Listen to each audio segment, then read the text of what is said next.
Okay, thank you so much for being here this morning once again. We appreciate your presence, Zane. This morning, our first presenter is Honorable Dr. Virginia Albert Poyat, Minister for the Public Service, Labor and Gender Relations. And Gender Affairs, sorry.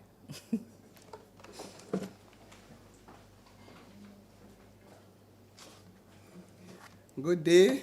It is a pleasure to address you on a very significant meeting that I attended from the 4th to the 5th of December in Santiago, Chile. That meeting was the 66th meeting of presiding officers of the Regional Conference on Women in Latin America and the Caribbean. Our delegation comprised of myself as Minister with responsibility for Gender Affairs and the Permanent Secretary, Mrs. Sheila Imbert, who is Permanent Secretary for Gender Affairs and Labor. At that meeting, we discussed a number of issues, especially looking at what we call a review of the Beijing Platform for Action. In 1995, in Beijing, China, the United Nations organized the 4th World Conference for Women. And at that conference, they formulated the platform for action to achieve gender equality globally. And as part of the delegation, we were able to influence the contents of that document. And next year will be 30 years since that document has been around. And St. Lucia also presented its report on our achievements with regards to gender equality.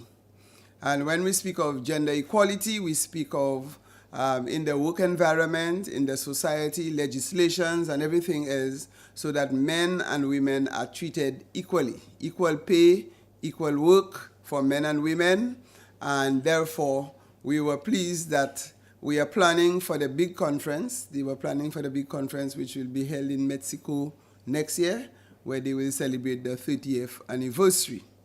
So at the conference, I was able to speak to a number of issues. And one of the critical issues that are emerging now is the issue of care. And we find that care for persons is actually being feminized, where it's mostly women who are involved in care, especially for the elderly.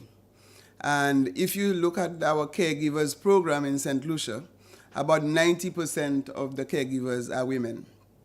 And therefore, we ask whether women are adequately compensated for care and whether they are adequately trained to take care of persons. And it is an issue that St. Lucia will be paying very close attention to.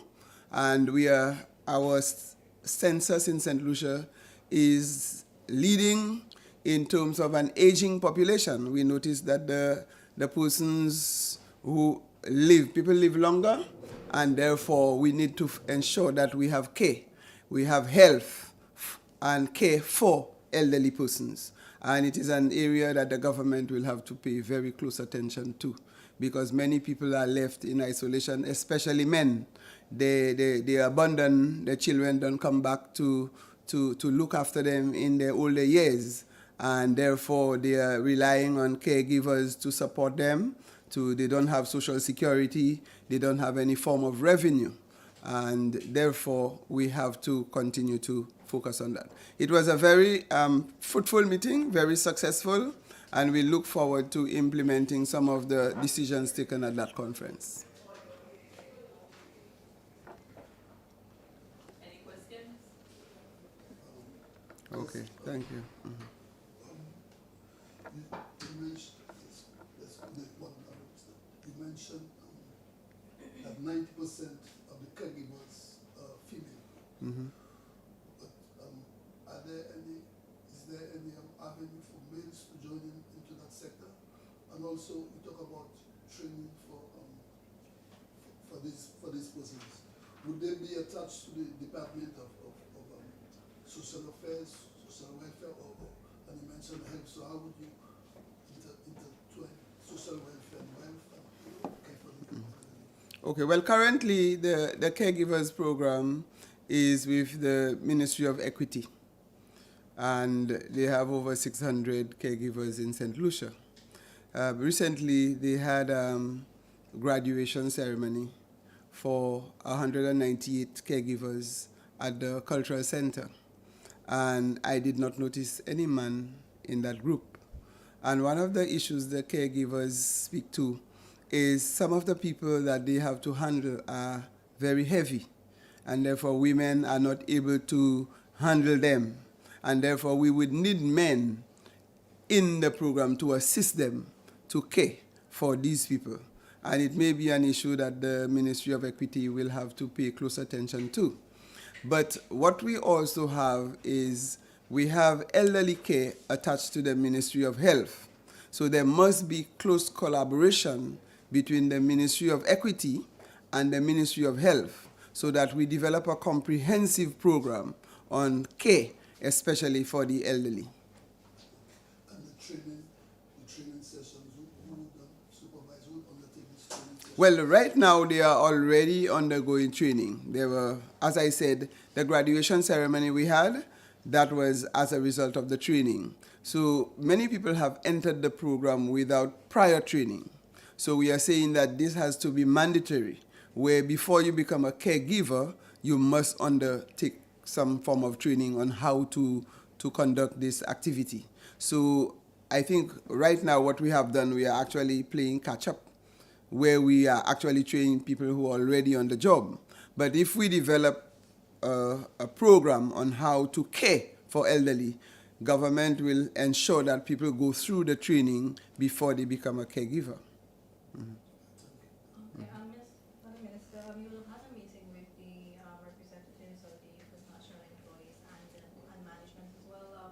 What's the outcome of that? Well, the meeting hasn't been held yet. We are due to meet them Wednesday morning. Okay. Yeah. Thank you. Yeah. Why the meeting is They were not available. Who The First National Bank. Any other questions? No, that's good. Thank you. Okay, thank you very much. Have a good day. All right.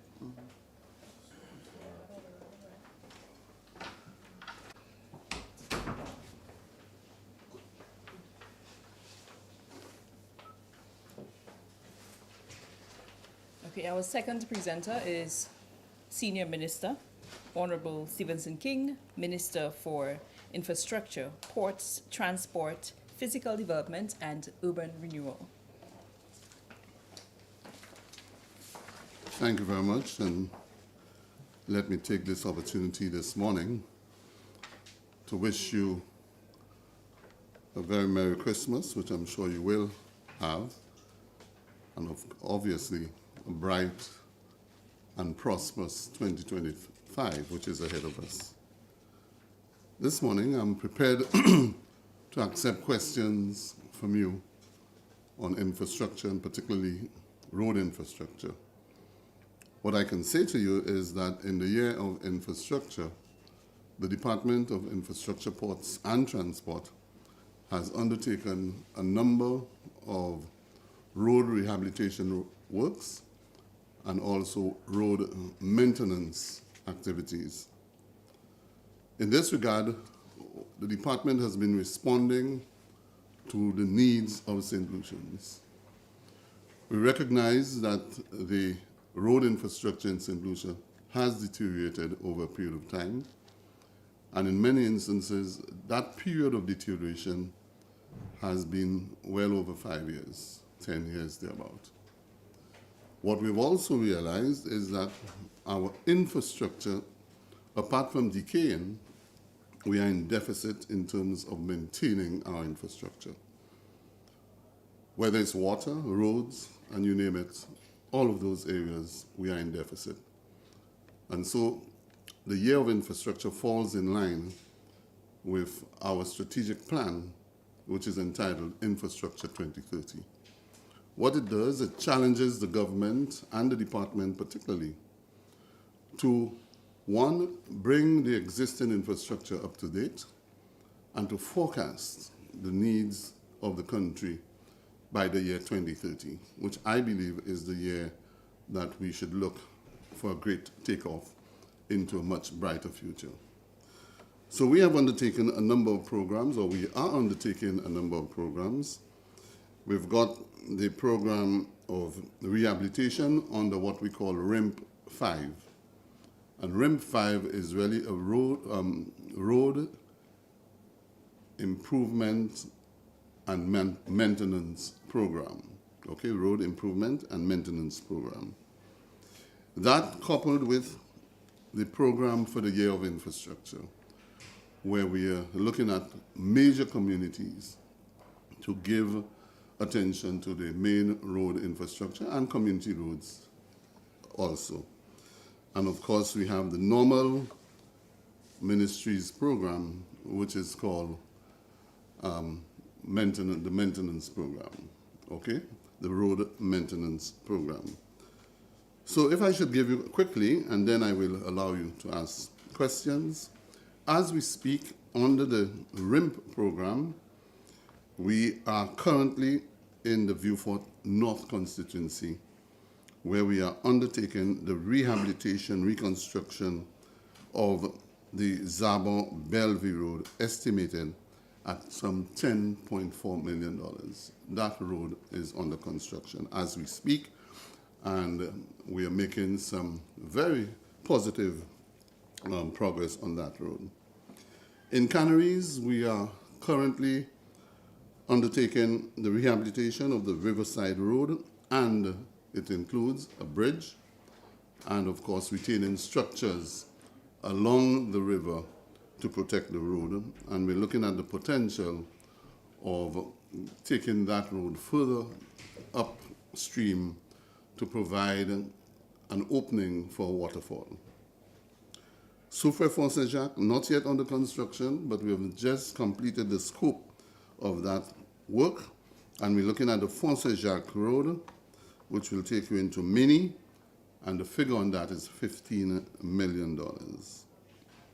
Work started last week in Micoud North on the La Pointe Road, estimated at $9.9 million.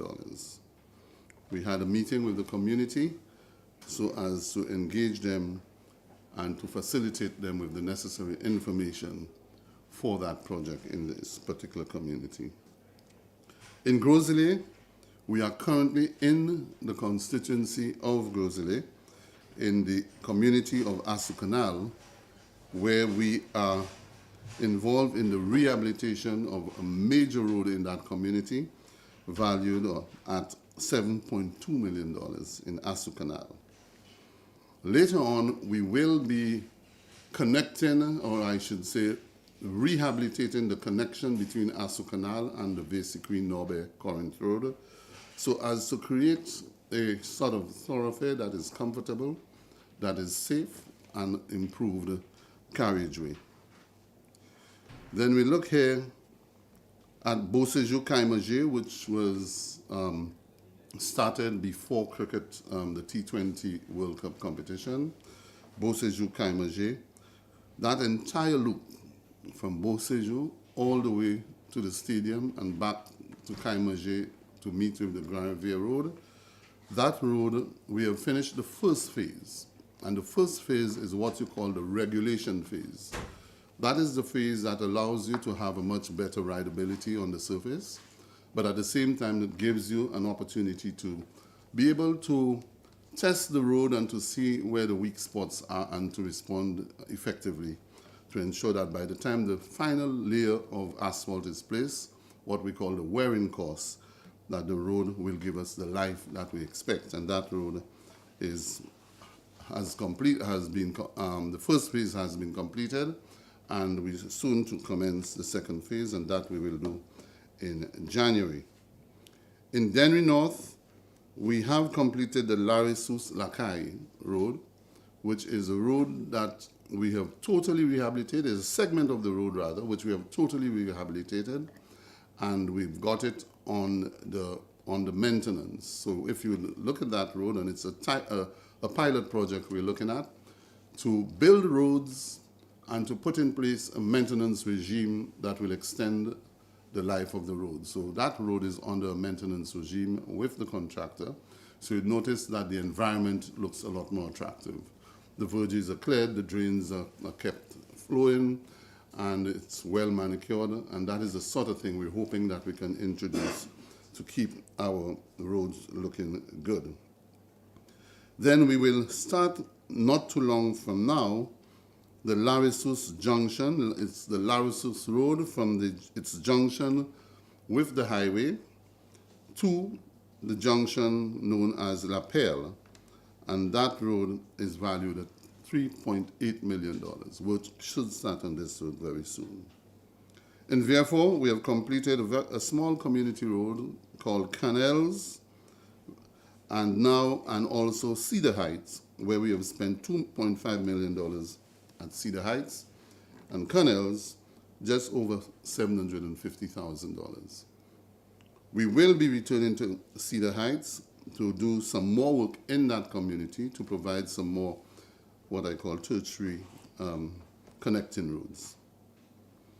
Then some of the roads to be constructed under the investment program through the Citizens Investment Program, upon the signing of the agreement, will be the Asuba Road in Babonneau, followed by the Catin Road in Labrie, the Bois-Joli Road in Dennery South, Mahu Road in Micoud North, Coubaril in Castries South, and Castries East, a road which straddles the three constituencies of Castries East, Castries North, and Central, the Chabot Waterworks to Chaussee Road.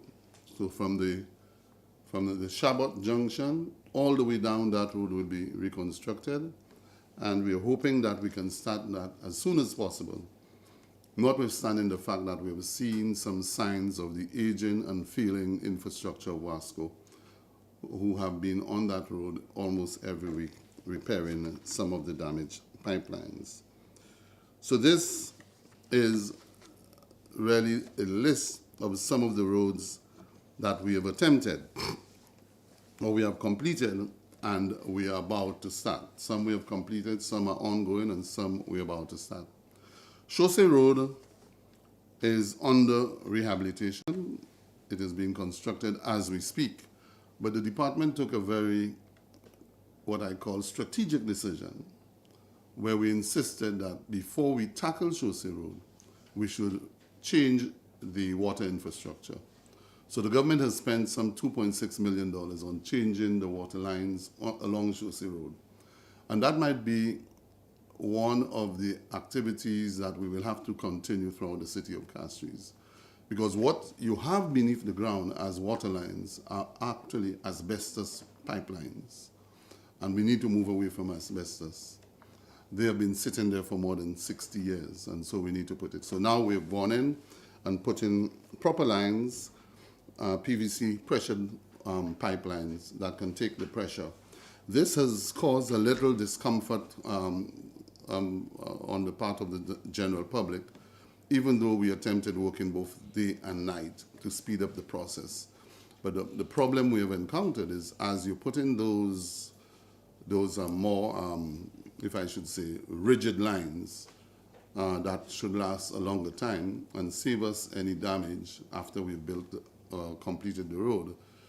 As you pressure test those lines, it must be pressure tested, then you find that some of the weaker lines that are already decaying are beginning to erupt. And we've had reason to, on many occasions, to respond to that sort of situation. But hopefully, reclamation of the surface has started, and the contractor is beginning to prepare for paving. We're hoping that by next weekend, we would have paved from the Chaussee Junction with Marshall Road and Jeremy Street. We should have paved that section with what we call the regulation layer. It would give us time to at least monitor the road to see how it's behaving, and if there are any weaknesses in the surface, then we'll be able to detect and repair properly through the test.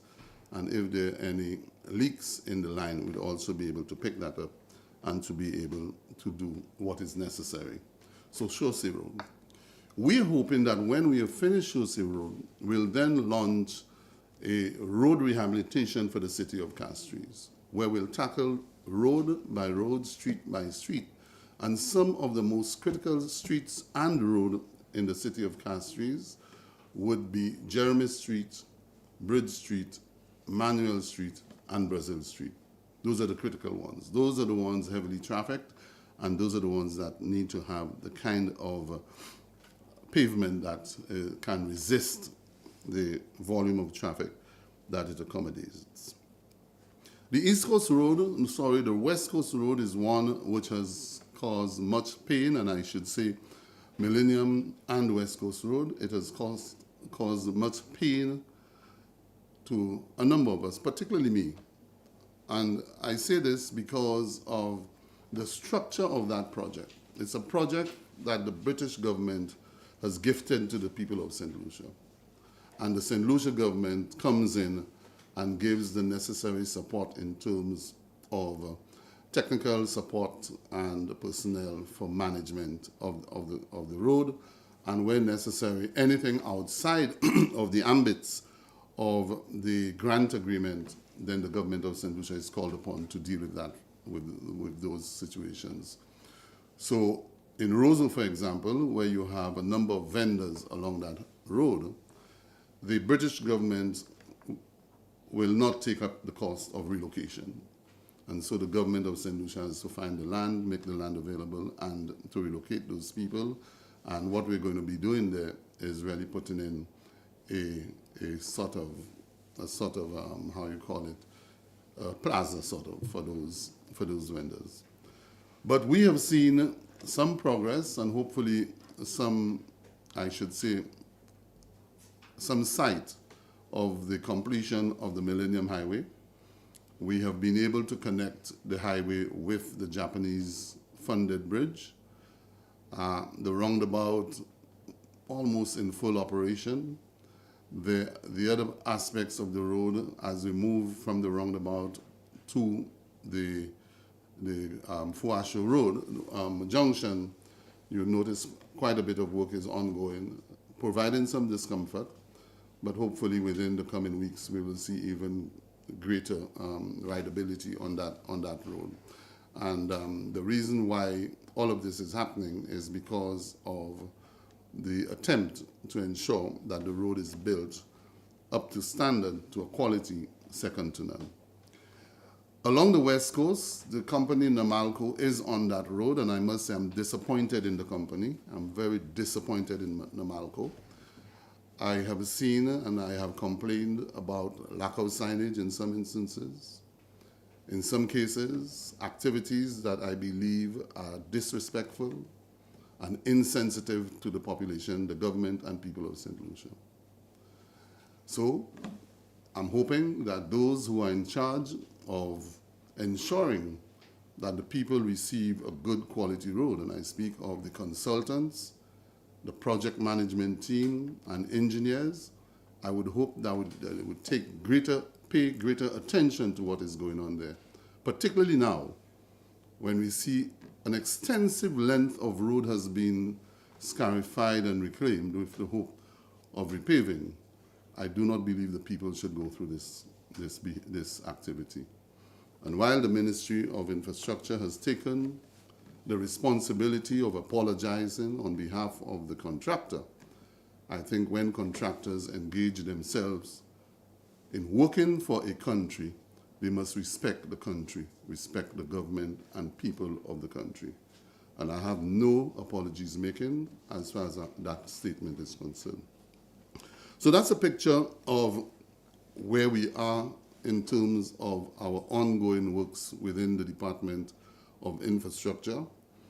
On the side of, at a later date, I will give an update on water and what is happening, where we are, where we ought to go. But the whole idea on the infrastructure side is to attempt to bring the kind of relief to our people. And I know that the north corridor of the country, the northern corridor of the country, which is from the Shock roundabout all the way to Grosley, is a concern of many people. That road, from the Shock Bridge to Grosley will be in three components. One component from the Shock Bridge to Marisel, a second component from Marisel to the Bois d'Orange Bridge, and the third component is really from Bois d'Orange Bridge to the Grosley Junction. That will join with the Grosley Cap Estate Road, which was done 2 years ago. I think we did it under our normal program. But to undertake that project, considering the volume of traffic on the northern corridor along the Sir Julian R. Hunt Highway, as it is now called, we need to look at ways of comforting the people who traverse the road from Shock to Grosley. So what we're looking at is to commence work on what is called the Vieux-Sequi-Norbert-Corinth Road as a bypass. So the first phase, we will be spending almost $8 million there. To begin, we have already done all of the surveys, so we know where the road is going to, how the road is going to be developed. We've acquired land, that has gone through. The road will be widened, proper drainage, and of course built up to standard. So it means now that we'll be providing a very attractive road, a road that's wide enough so that there's no fear of navigating it. So it will be an attractive road, a safe road, and a road that should be much quicker than staying on the main Julian R. Hunt Highway. Once we can do that, then it means that people will be able to take this alternative route and get onto the Granville Road.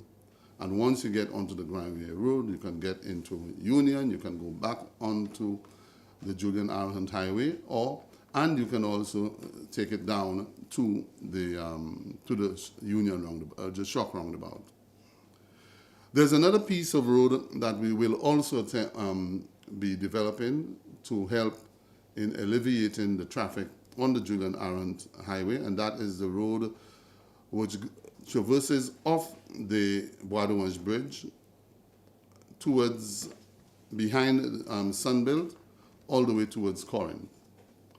That road will be a first phase to a more elaborate plan to build a parallel road to the Castries-Grosley Highway, which would end at the Shock roundabout.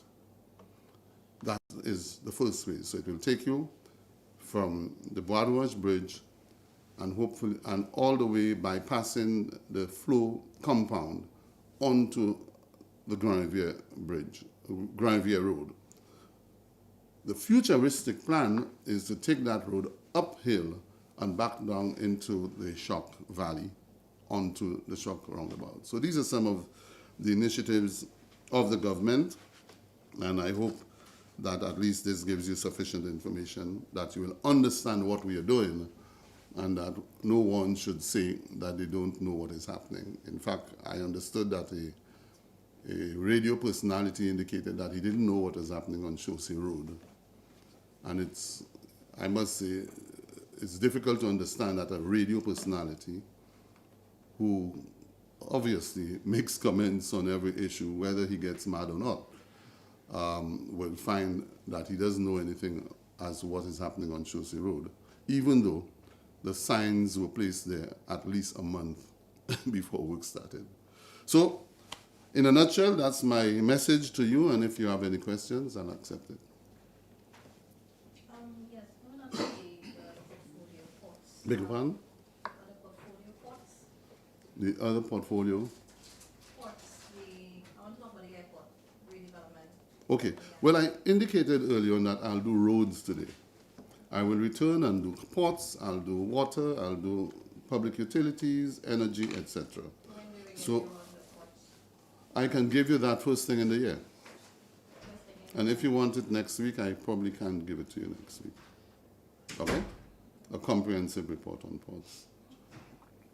Good morning, Mr. Minister. How are you? I'm doing well. What plans are being taken to ensure that newly reconstructed roads are built to high standards, considering durability? You know, a lot of the trucks on the roads, they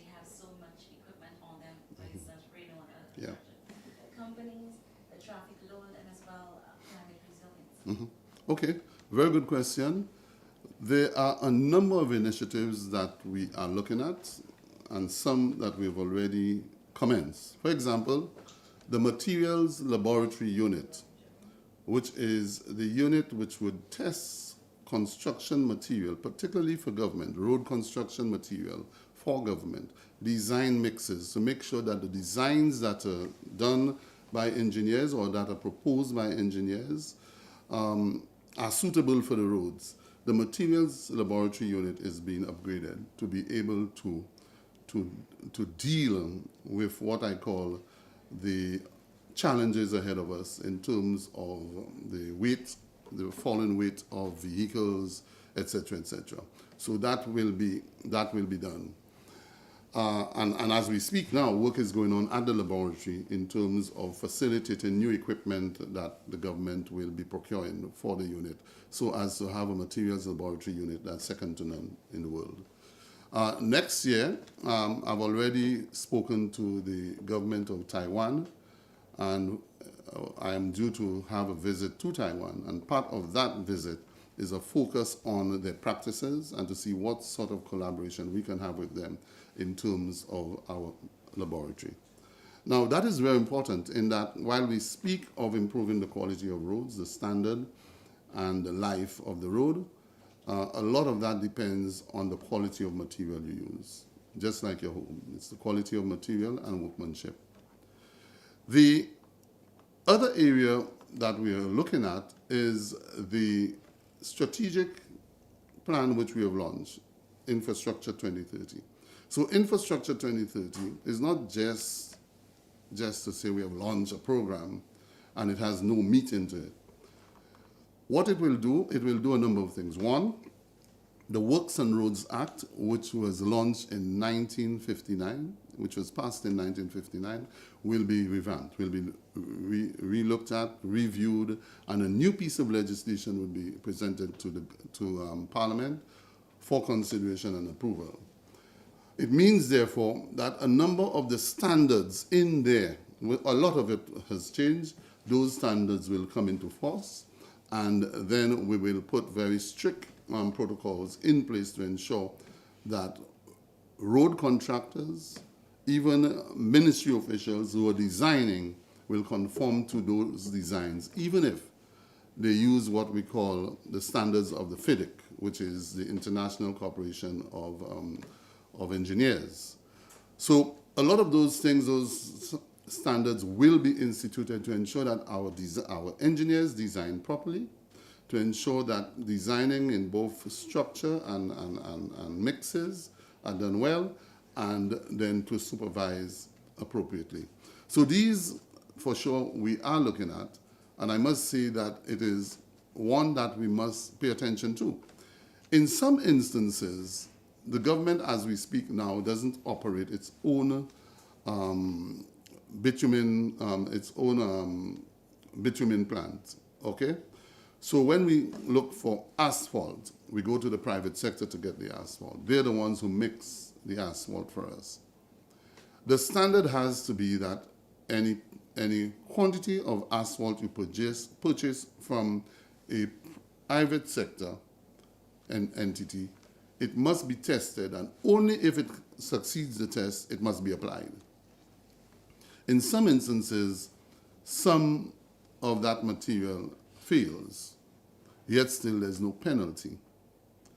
And therefore, the legislation now will introduce penalties, and to ensure that if the manufacturer fails to meet the standard, that material can be removed, and of course, the right standard met.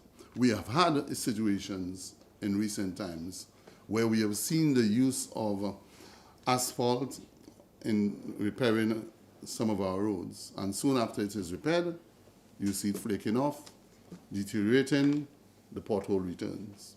And what we discovered, again, was that the producer of the asphalt doesn't have a quality control manager. And even when he produces, somewhere along the line, there seemed to be negligence in ensuring that the material is tested and the right action is taken to withdraw the material.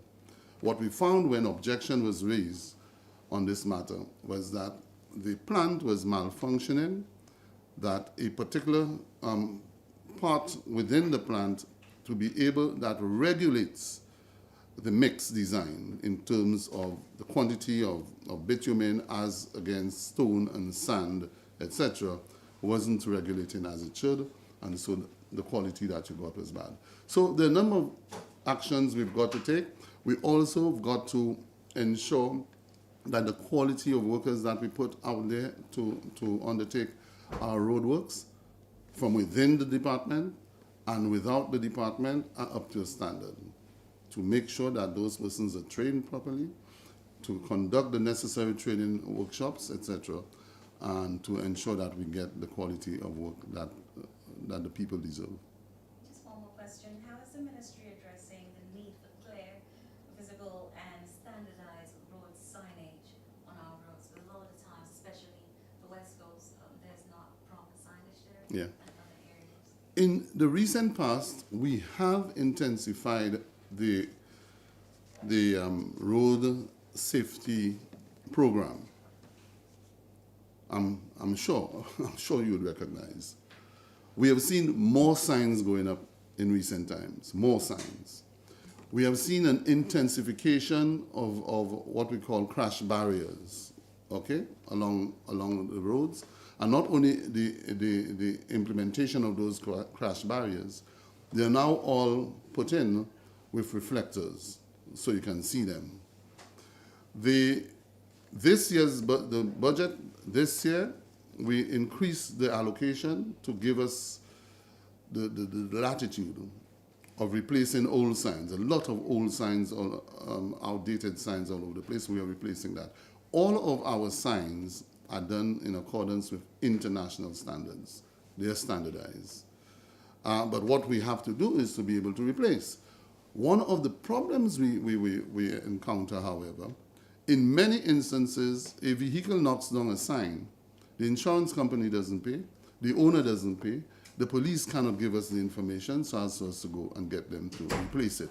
So all of these things are being considered, both in the legislation and in our regulations, to be able to stay on top of this situation. Road markings, we have seen an effort at road markings. We are looking at the quality of material that we often get from the producers and, of course, the suppliers. And one of the areas that we want to improve is the quality of road marking paints, to make sure we get the correct quality, either thermoplastic or some paint that allows you not just to put a white line on the road, but to put a reflective white line that you can see it once any light flashes on it, to assist, particularly at night, to assist motorists on the road. So we're looking at all of those things. We have just ordered a new piece of equipment, a more modern, because we've had it before, more modern piece of equipment, and that is what we call a pothole patcher, which also has the proper equipment on board to also do road markings. So even if you go and do a pothole and you of course develop or design, you get rid of the line, you can easily put it back right away. So the number of initiatives we are looking at, the British government has more or less through the Millennium West Coast Highway Program has agreed to assist St. Lucia in putting a national road safety program. And there's some public consultation that has started, and hopefully we will see a tremendous improvement in signage, road marking, signaling, and of course road safety furniture to ensure that people are safe and that they have the very best roads to traverse on, whether on foot or by wheels. Mr. Minister, with all the works going on, but lately we've been getting a lot more complaints from the bus drivers, especially the Minibus Drivers Association. And I speak of the Southern Belt, especially Choiseul, Saltibus. They say some roads have been abandoned for years. there some mechanism where the ministry, lays or seeks dialogue with the NCOPT in terms of Yeah. what are the major and relevant things that Very well, very well. Yes, we do. In fact, we have commenced some collaboration with the NCOPT. And one of the areas that we have looked at, and we have started working closely with them, is that of being able to keep the ministry abreast with some of the shortcomings on the road network, whether it's potholes or otherwise. We met with the president recently, and we sort of more or less crystallized that arrangement. We haven't signed anything, but we have crystallized what I call the understanding between the ministry and the NCOPT, so that they can supply us with information as that information is ready from them. We are also on the verge of engaging two individuals, in addition to our engineers, who should be in a position, the zonal engineers, to be able to get the information to the chief engineer's office and for the chief engineer to program. We are on the verge of engaging two individuals who will be out there, and they're certainly not going to be engineers, ordinary persons who will be out there, the eyes and ears of the public, I should call them, who will be able to identify the shortcomings, to identify the problems, the challenges on the roads, where the potholes are, how are they developing, etc., and report to the ministry and for the ministry to take aggressive action. But one of the things I think we need to intensify is that of proper or adequate budgeting to be able to respond. Your budget cannot be the same as it was the last year. So that is another area we're looking at. So as we put those persons on the ground, then we'll develop programs that will allow us to respond in a timely manner, so that we don't get to the situation where we are at now. One area we have not, I should say, mastered within the Department of Infrastructure, and that is to put in place a system in which you build a road, as soon as it's built, to put it under what I call maintenance protocols, and then allow it to live its lifespan and even extend its lifespan by proper intervention, and to schedule new roads and to do the same. So if you are able to do that, if you take Chaussee Road, for example, when Chaussee Road is completed, the intention is that Chaussee Road will immediately go under a maintenance protocol arrangement.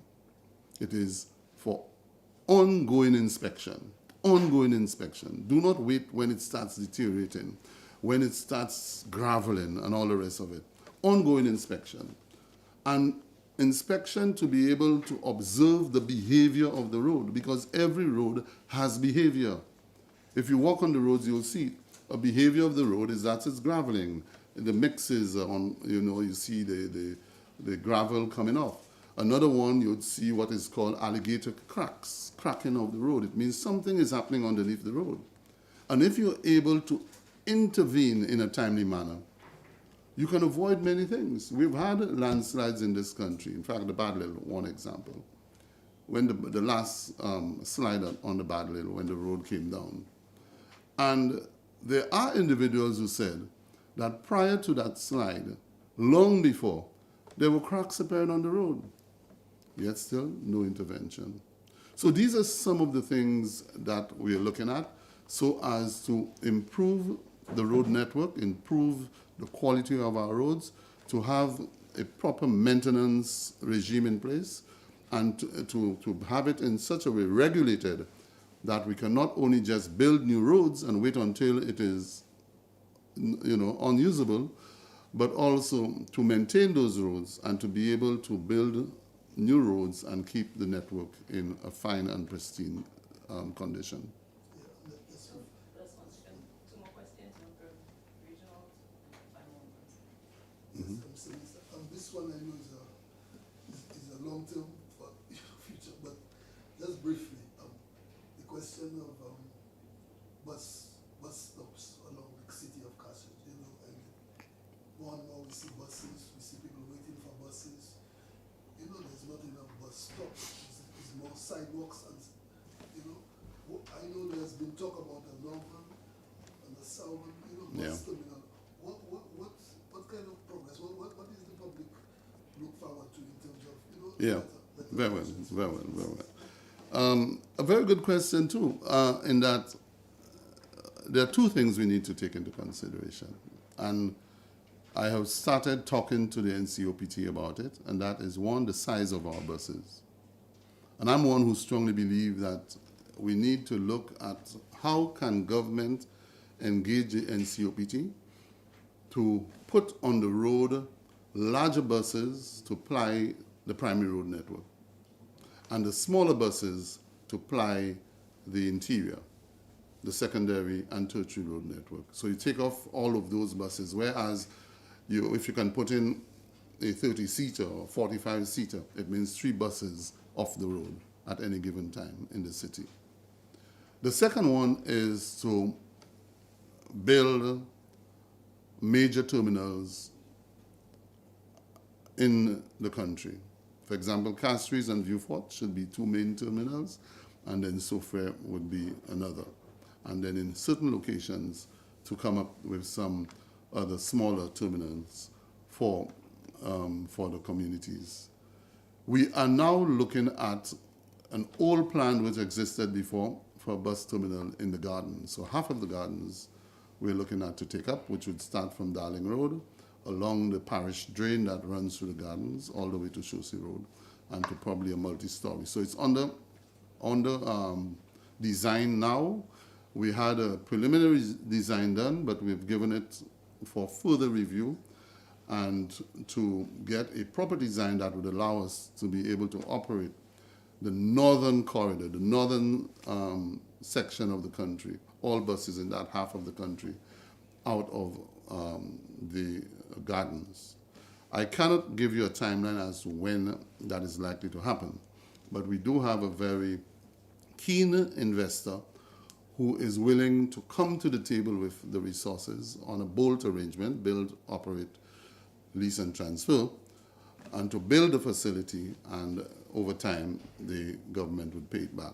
And that would include bus terminal, shopping, etc., for the gardens. There's need for a southern terminal, and there's talk that probably the southern terminal should be somewhere in cul-de-sac, although I believe we may have to look at squeezing it in somewhere to the lower prolongated Miku Street, somewhere there, Queens Lane, and even where the fire service is, and going over the river to put the southern terminal in that area. We have no plans. These are my ideas. So you can say it's my idea, not a plan as yet. But so these are two. At Shock, we have just completed a design for Shock to have a bus terminus there that would serve Barbono and its environs, because quite a bit of activity is taking place there now. And the worst thing to allow people to, if I should say, lead the government must lead. But the fact that they've gone there and they've started operating informally, then we need to formalize it by putting a proper terminus. And that one would have, as I said, some shopping facilities, etc., a beautifully designed structure. We've got it, and I'm hoping that we can start work in the not too distant future. Otherwise, the public transportation system of St. Lucia is not really public. It's public transportation operated by private sector individuals. But government more or less gives the support to those individuals, and therefore we accept that. But we'd like to see greater cooperation and collaboration where we can probably help in providing adequate bus services, scheduled bus services, and if we can do the scheduled bus services, then you would see the city coming alive again. Because people would want to know that if I need to go to the city at 6 o'clock in the evening and to return at 11 o'clock in the night, I will get a bus. So these are some of the long-term issues that we need to deal with. going forward.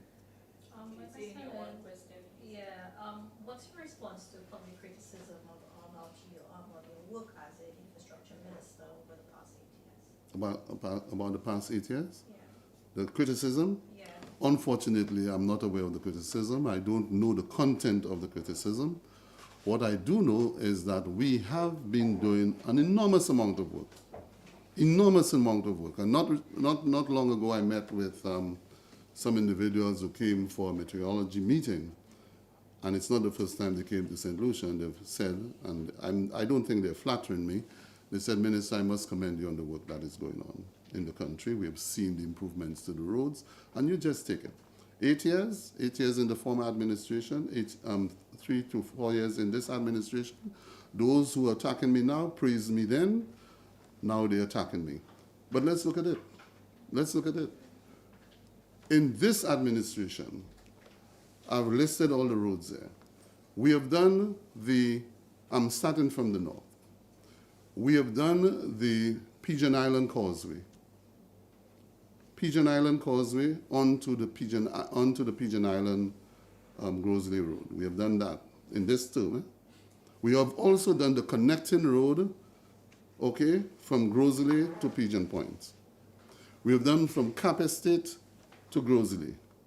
We have done Beauséjour, Kaimajé. We have done Montciton in Grosley. We have done Beauséjour Housing Development Phase 1 and Phase 2. Okay? I'm not talking about those I did before. Okay? All of these we have undertaken. Montciton, we have dealt with a bridge that stayed pending for years in Wavrin, what's the name again? La Viemita. Brand new bridge under this administration. We are in Babonneau doing works. We have done works in Marigot, new roads in Marigot. In fact, I didn't even list the 2 other roads we're going into Marigot to do. Okay? We have done the Venus Road in Ancillary, Venus Ancillary Road. A road which remained undone for more than 8 years. In this term, we did it. Okay? We have gone in Bellevue. We are doing it now. We have done roads in Vieux-Fort South. Okay? In Labrie, we have done the Majomel Road from the city, from the town, the village, Majomel. We have done sidewalks in Labrie, Auger. We are now coming to do the Auger Road. We have done the St. Jude Highway from St. Jude Hospital all the way down to the Larissus Road. We will be completing that by doing Larissus to the fiberglass bridge near DSH. We will continue to do from the brewery all the way down to the supermarket. We are currently in Cantonment, doing the Cantonment Road. You understand? In Micoud, we have done roads in Micoud, in Dennery. I spoke of some of them here. So when people criticize, I know 2 things. 2 things. There are 2 ministries that people will never be satisfied with. The health ministry, they complain as soon as they land in the emergency unit. They land there because they don't want to wait. It takes too long, and so problems in the emergency unit. Ask them what is the service like when they get into the mainstream hospital. You know, one year I went to Canada as Minister for Labor on the Farm Worker Program, and I wasn't feeling too well, and someone said to me, a friend of mine from Canada said, you need to go to the hospital, go to the hospital. I went at 11 o'clock in the morning. I got out there at 5:30 in the afternoon, from 11 in the morning to 5:30. You know the difference between Canada's hospital and St. Lucia's hospital? St. Lucia needs to put a good triage system in place. In every hospital I've been to around the world, you go in with a problem, they ask you for your name, they go over, ask you for name, etc., address, say, okay, sit here. You sit there 10 minutes, a television is playing, you get caught up, and then they call you, and they say, come, sir, go to office number 1 or 2, and they ask you the same questions again, and they say, can I have your blood pressure? They do your blood pressure. That system is a system that allows them to kill time while they attend to people, but at the same time to detect who is urgent, which is an emergency, and which is not an emergency. Because some people run to the hospital with a headache. So by the time you check yourself, 4, 5, 6 hours have gone. And at the end of the day in Canada, when I finished, they said, "You're all right, sir." I said, "So what do I do?" "Well, I'll give you a prescription. You go down the road and buy some Aleve." You understand what I'm saying? So health is one department, one ministry that is open to attack. Infrastructure, I say to my people at infrastructure is the ministry that's under the microscope 24/7. The moment you leave your home and you set foot on the pavement, whether by foot or by wheels, you're under scrutiny. Because everybody will complain about the condition of the road. What I would like to tell you is that Infrastructure 2030 Strategic Plan is designed to deal and to address with a number of shortcomings in the system. If it is applied effectively, we will see a better environment of infrastructure in the country. But it also calls for investment, greater investment in infrastructure. And many times the question is, are we prepared to pay for the investment? Are we prepared to pay for the investment? I heard the opposition complaining about the price of fuel, but they didn't complain about the imposition of a fuel levy at the time of $1.50 on every gallon of gas. But they're complaining now about the price of fuel. This country must be developed. And the only way we can develop it is by investment of the people into the development of the country. One of the reasons why you see some countries advancing so rapidly and they're developing so positively is because the people invest in the country. So I don't worry about persons who want to criticize my work or to attempt to denounce what I'm doing and to attempt to question whether I am performing as I should. I know I am doing a good job. And I'm not saying this, I'm not the one saying that. That's what people say to me. I'm doing a good job. But I can never accept good as the hallmark. I can never accept it. That's why continuously I continue to put things in place. Otherwise, I would sit back and say, okay, I'm doing good, and we wouldn't have a strategic plan in place as we speak. The Department of Infrastructure is the only department with a strategic plan as we speak. Only department. If I'm wrong, I'll come back tomorrow morning and apologize. But a clear strategic plan which looks at the structure of the department, how to restructure the department, the quality of personnel that we need to put into the department, the planning of the department to erase the deficit in infrastructure, and to put a plan in place that will take us by 2030 head and shoulders to the rest of the world. And that is what I'm focused on, not on the noises that we hear out there from empty drums who have failed to make any contribution, positive contribution to the development of this country. Thank you.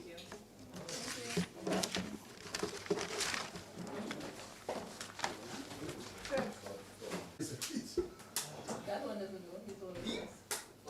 Okay, that's a long Prime Secretary. Good morning, good afternoon. I want to announce that the construction of the administrative complex in Vieux Fort is scheduled to commence in the first quarter of 2025.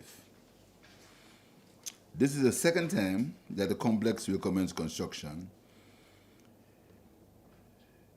The original complex commenced in 2016 by the former Labour administration, but was abruptly stopped by the succeeding UWP administration in 2016, within days of being elected into office.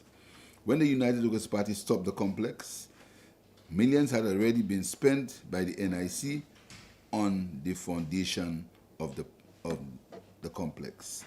That action led to legal implications that are ongoing. The Viewfort complex is another promise of my administration that is being honored. I promised the people of Viewfort prior to general elections of 2021 that an SLP government will correct the wrongs and build the administrative complex in Viewfort. I had also made this announcement at the last budget debate that the government will resume construction of the complex. And I'm happy that arrangements are being finalized to proceed with that construction. The government will maintain the original design, and I can confirm that there will be a theater to host cultural events in Viewfort in the new building.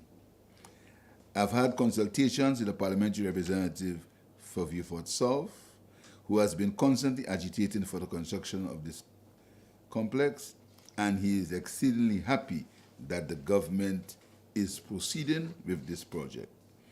Construction of the complex will be under both agreements undertaken under the aegis of the National Insurance Corporation through a bold program with the National Insurance Property, NIPRO, which is a subsidiary of the National Insurance Corporation. So NIPRO will be doing the boards for the Viewfort complex, the Viewfort administrative complex, which will include a theater for performance of people in the South.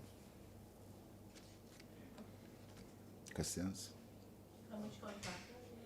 No, it's going to be built for a boat, so the contracting process, the tendering process has not started yet. Mr. Prime Minister, what would be the status with the compound, the facility, the location of the venue? What has been done? No, there's enough room there. It's just- There's enough space there. So the Wasco building that is built there, there's enough space for the complex. There's enough space. And there's going to be a theater also. A theater, yeah. For the people to solve. Theater, yes. So what are some of the major services that? No, it's administrative complex, hosts government offices, because there's the expansion of Viewfort, we need more government offices. And it's a complex, but importantly, there'll be a theater, which is very important for Viewfort can have conferences. They will make a huge conference center in there, so Viewfort can host conferences, etc. In conjunction with the expansion of the South, as is happening now. Regarding still in the South, the airport redevelopment project, SLASPA last week announced that the contract with OCC had been terminated. Yes, it has been. We did ask, there was a bit of concern as to whether this would cost the country any money or SLASPA. No, I think you should have.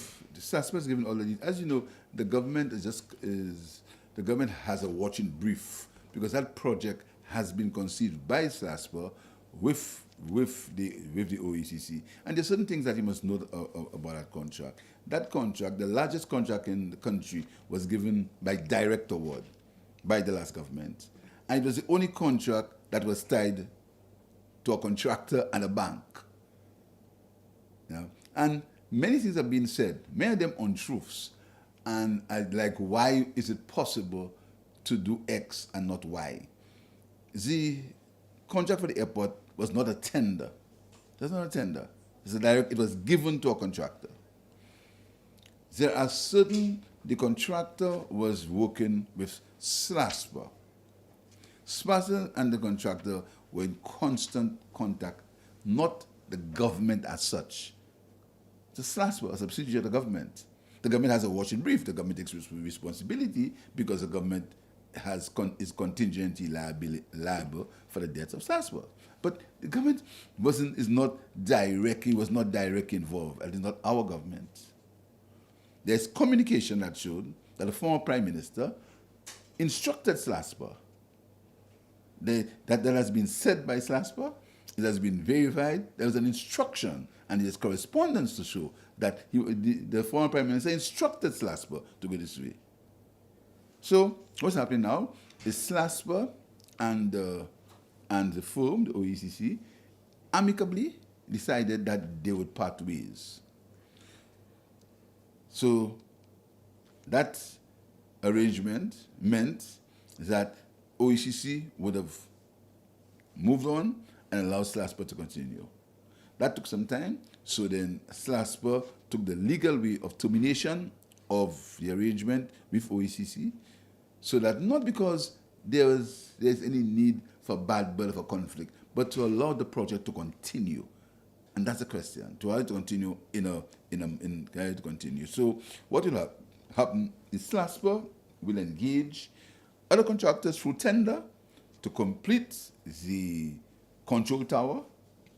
And in terms of the terminal building, I could not in my good conscience, and I've said so before, cause the construction of a building that no one else would have been given a chance to do anything. It was a direct award, direct given to a firm. So what we've done now, and it was built on the basis of the technical word for it, I think, is as you go. Build, you have a major bill and you build as you go. So you build piece now, then build another piece. Without there was absolutely no bill of quantities for the construction of the airport. No bill of quantities. And that's the irresponsibility that I have to manage. What is happening now is that a firm was contacted by SLASPA to prepare a bill of quantities. So you have an idea before you start as to what the airport should cost with space for contingency. That has been prepared, and that is going to go to tender early in the new year. The tendering process will be international open tender, and the contractor will be appointed to construct the terminal building. What about financing for this whole project? Well, as you know, the government abandoned our PPP. There's been an airport development tax that's been collected, so that airport development tax is being collected, and there was also a loan with the OECC, a loan with the OECC that was tied to a loan with the Taiwanese Import-Export Bank. That will remain, and then there's a consortium of banks who already have made finance available, so we'll continue in that vein unless another option comes to mind. That's the 100 US million. Yes. Just on Matthew constituency, we saw a fatal shooting. It wasn't like my constituency. Everything of the OC is my constituency. No, it's not. It's Cassius North, actually.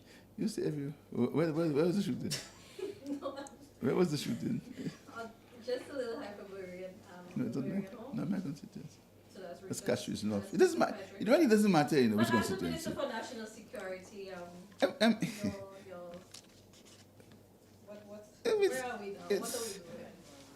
I'd like to tell you where are we. What I know is that we continue aggressively pursuing crime, aggressively pursuing the people who are committing crimes. The police announced this morning that they have 45 arrests of people for gun crimes.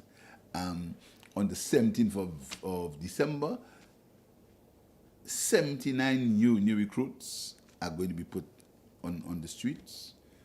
I mean, going to be come from school, from police training school. We have already put out a call for another 80. So between now and 6 months from January, now in June, there are going to be about 160 new recruits, 160 new policemen on the road, 160 new policemen on the road. We also are looking for between 50 and 60 special reserve constables to be on the road. Special reserve SRPs, special reserve constables. We continue to give the police the resources that they need to that they need to fight crime. We continue. Last week there was training on crime management and crime and intelligence as far as that's concerned. As I've said to you several times before, I've said to the public of St. Lucia, the situation involving crime is not comfortable. It's not something that pleases me. And it surprises me how opposition elements can almost gleefully proclaim as if they have a victory when these crimes are committed. You must recall, the United Workers' Party were in power for 10 years. And we seem to have forgotten that. We seem to pretend as if the United Workers' Party is a new kid in town and some of the players are new players. The same players were there between 2011 and 2016. And some of the same players were there between 2006 and 2011. But you see, especially for the younger people, we seem to want them to forget that these same players were there. These are not new players. These are the same players. They were involved. So the problems that existed in this country, they were part of it, and they refused. We are the government that is augmenting the police force in a serious way. We've trained police officers. We are the government that started in 2001, 2006 to improve police stations. And now we're doing it with the Groside Northern Police Headquarters, the Northern Police Headquarters. So our strategy as far as crime is concerned is pretty simple. One, make the resources available for members of the police force. Two, give the police force the necessary operational independence to do what they have to do. Operational independence. Thirdly, ensure that the judiciary, what the judiciary needs, that they have by passing the necessary laws. We've made that clear. The necessary laws we've passed, we've increased the gun crimes, the gun offenses, we've increased the offenses as they relate, offenses for bail, gun possession, etc. We've increased these penalties. So that is what we are doing. In January, the Attorney General will come to court to further strengthen the laws as it relates to witness protection, etc. So we've said so several times before. Now, what we are calling for is that we are calling for people of St. Lucia to exercise a level of restraint. What we've done, we're trying to see if we can have intervention, crime suppression interventions. We appointed a Minister of Crime Prevention. You know how that is handled. We give some financial support to Prince Kailash and his group, Stephen King, etc., to help in crime suppression methods. In the SSDF, we have a unit that is doing that. So we're talking at different levels. But I've said before, and that's not an excuse, the crime problem seems to be pervasive throughout the entire region. And that's no excuse, but that is a fact. So the government is very concerned. We continue to be concerned, but we have laid out our strategy, and we hope that the elements of the strategy will unfold. But there have been some successes. But the firearms continue to come in, but the firearms continue, but we still have some successes in the recovery of firearms. It's a very worrisome situation that I'm not comfortable with. Good morning, Honorable Prime Minister. There was a conference that St. Lucia has lost its visa access to the United Kingdom. You know, sometimes I prefer not to comment on these things because it gives legs to what's absolutely lies. Now, you know, I have made myself a promise that I have a country to run. I have to live what's happening in this country. We have the highest level of tourism arrivals in St. Lucia's history now as we speak. We are projecting 4.5% economic growth for next year. That's what I have my hands. So these lies are things that I wouldn't even like to comment on. The fact is, that's not true. St. Lucia has not lost its visa access. St. Lucia, like all over every country in the world, has the electronic entry requirements, like any country in the world. We've not lost our visa access, and what's happening in England has nothing to do with St. Lucia. It's a worldwide situation, and we have not lost our visa access. We've not.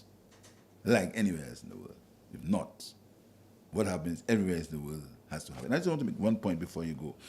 And I didn't want to comment on that, but there's a document in the place saying that I've signed some document as it relates to SLASPA and the renting of the fuel farm. Yeah. Now, I want to make it abundantly clear. You cannot find one document with my signature on it. Never.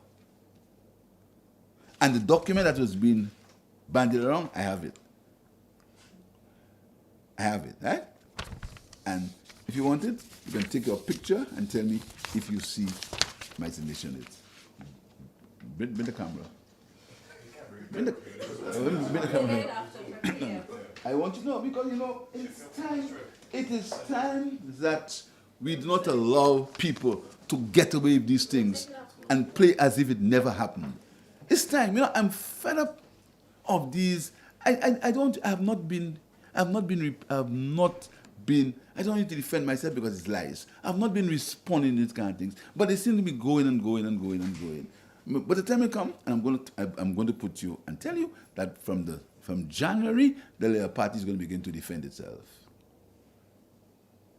The Labour Party is going to begin to defend itself from January. So all those who believe that they can say whatever they want about the Labour Party, continually lying, continually misinforming, continually spewing out just lies and slander, the Labour Party is going to be defended after this. But so you can never, the 2013 document that this gentleman was speaking about, that he had banding around the place, is right here. Right here. And if you look at this signature, my name from since I was born is Philip Joseph Pierre. You can never find.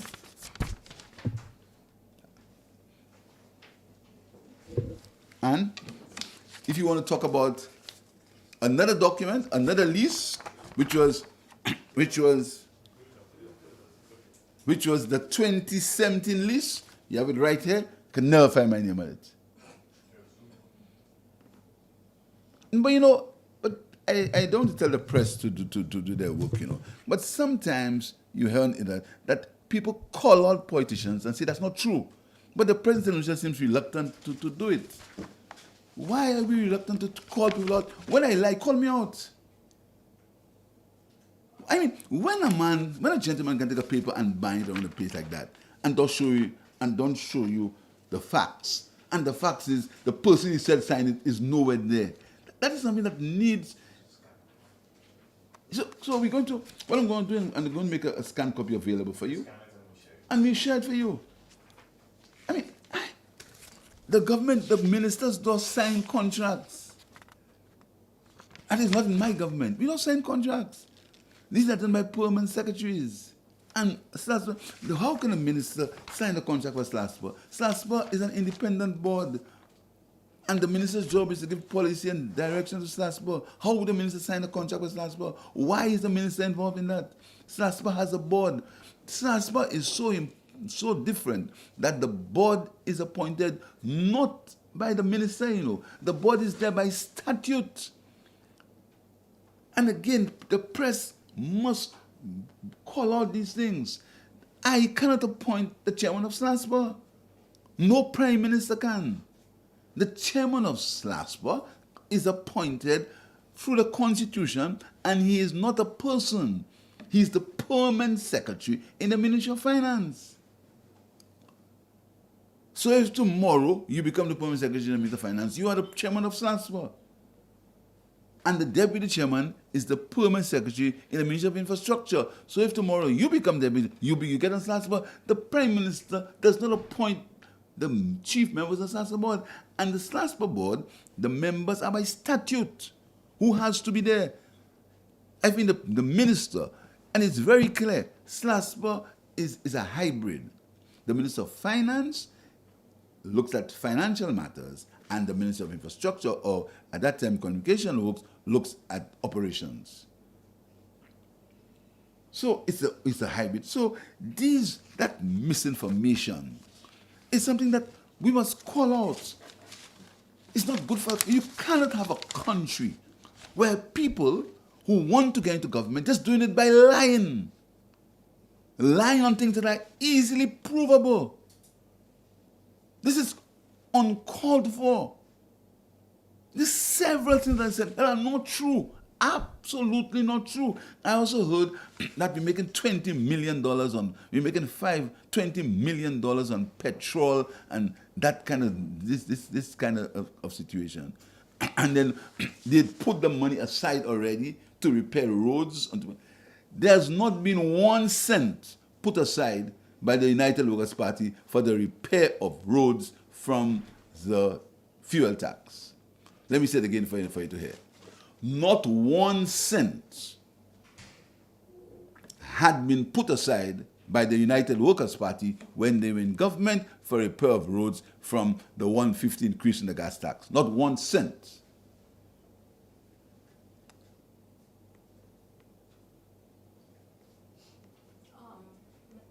I don't know if you heard anything, but we are not getting complaints from some, I guess, mothers about the family court of a delay, I guess, in payments of the child maintenance. That basically is I have the concern administrative. I'll have to ask to inquire into that, but that basically, that has been, I've heard to myself. But I'll have to, it's not a matter, it's, you mean from the parents, from the fathers? Well, from the moms, actually, but No, I mean the father's not paying. no, well, no one knows why. I think from what I got from family court, they're saying it's an issue with the process. Yeah. So I don't know. I mean, They you see- just indicated it was the father not paying on neither the mothers. So it seems to be an issue with family court itself, an administrative issue. It's the same way about fuel. There's never been any black box. Lockbox. Not 1 cent. You can't find 1 cent that is put aside for anywhere for any fuel, in any fuel tax. Not a cent. That's not true. Never happened. Not true.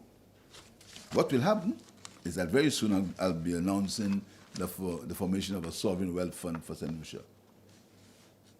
So showing the St. Lucia government is serious about generational wealth and is serious about creating savings. So we're going to come to cabinet very soon and then parliament with very innovative legislation for sovereign wealth fund, where the St. Lucia government will begin saving something for the future of this country.